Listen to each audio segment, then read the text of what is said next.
So we are back again guys. Si Master Lucky nga pala. At ngayon, chinat ako ng Dabsupora Campus Sports Committee na gusto daw nila mag-held ng basketball event. Tapos dahil isa akong IT student, binigyan ko sila ng magandang coding. So ang gusto nilang demand is bawal daw magkaroon ng dumoble yung name ng team match. Tapos bawal din daw yung mag solo game. So ang ginawa natin guys is kinabit muna dito tayo sa header.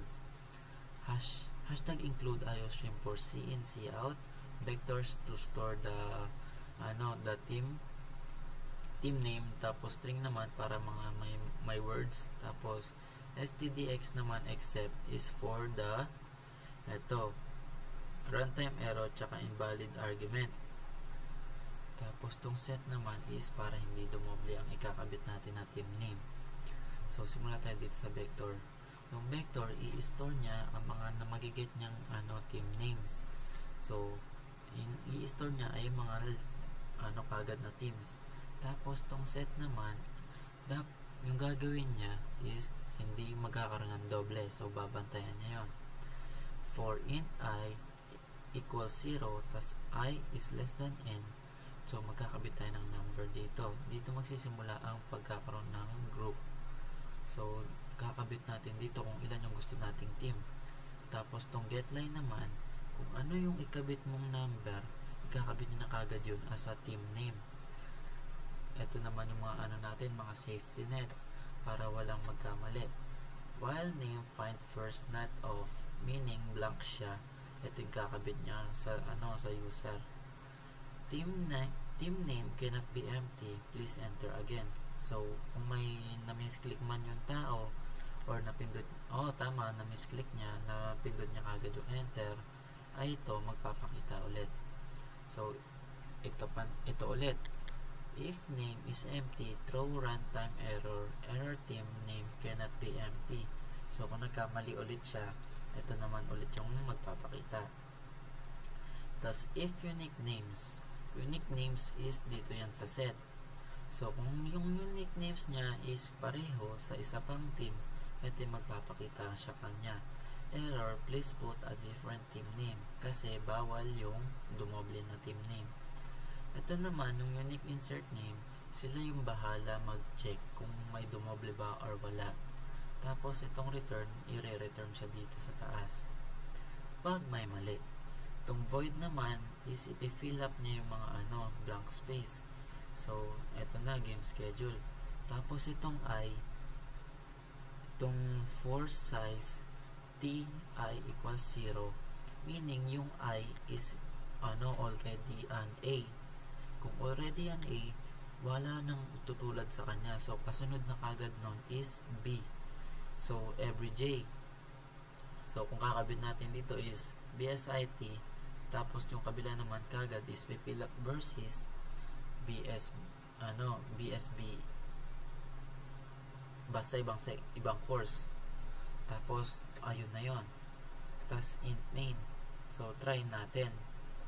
Enter a number of basketball team. So magkakabit ka dyan ng number.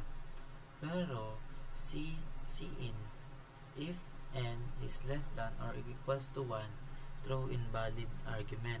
Invalid argument kasi bawal yung isang team lang or mas mababa pa sa isang team, which means 0.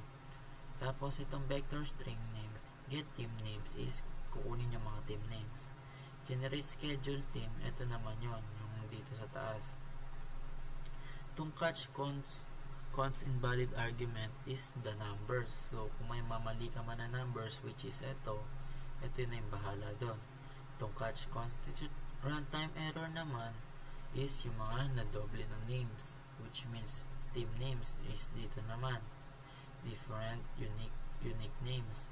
Tapos kung catch naman na ibang unexpected unexpected error, ito naman yung bahala doon. So try natin i-run. Mag-una, kabit tayo, 1. Ito yung kakabit. Invalid input, please put at least 2 teams. Ito yun, Okay, gets. Ito yung magpapakita kasi bawal nga yung isang team lang.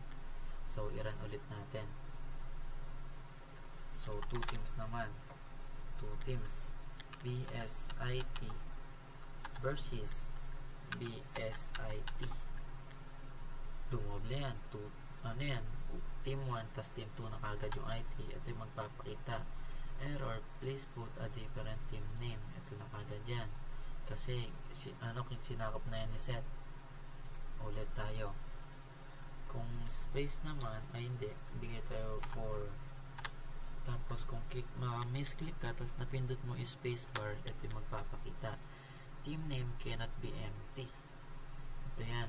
Please enter again. So, dahil natama yung pagka misclick mo, kung kabit natin BSIT, okay na nun. Tapos kung na-misclick ka ulit, magpapakita ulit yun. Kabit natin BEED, tapos BSBA, tapos and lastly BSSW. So ganito yung matchmaking nya. Ito, makikita nyo to dito sa baba, itong game schedule. Kasi itong I is meaning is BSIT na kagad to, meaning nauuna siya. So every I is magiging against kagad siya sa every J. So para hindi siya dumoble.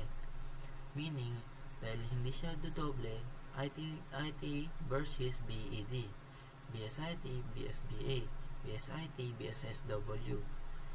Dito naman tayo sa BED, BSAB, BSBA, BED, BSSW. Tapos tong BSSW, BSSW. So walang umulit. Meaning perfect tong ginawang code. I see nothing wrong, you see nothing wrong, we discussed this, it's so easy. Kung kailangan nyo ulit ng any tips kay Master Lucky, nandito lang ako. Kung gusto nyo hingiin tong code na to, i-like nyo lang, i-subscribe, leave a comment, sabihin nyo, subscribe ako Master Lucky, pwedeng pa-send ng code, i-re-review ko sa bahay, kung magte-test man kami sa coding. At ayun lang, thank you for watching, at wala na kami makain, kaya mag-subscribe kayo please. I need viewers.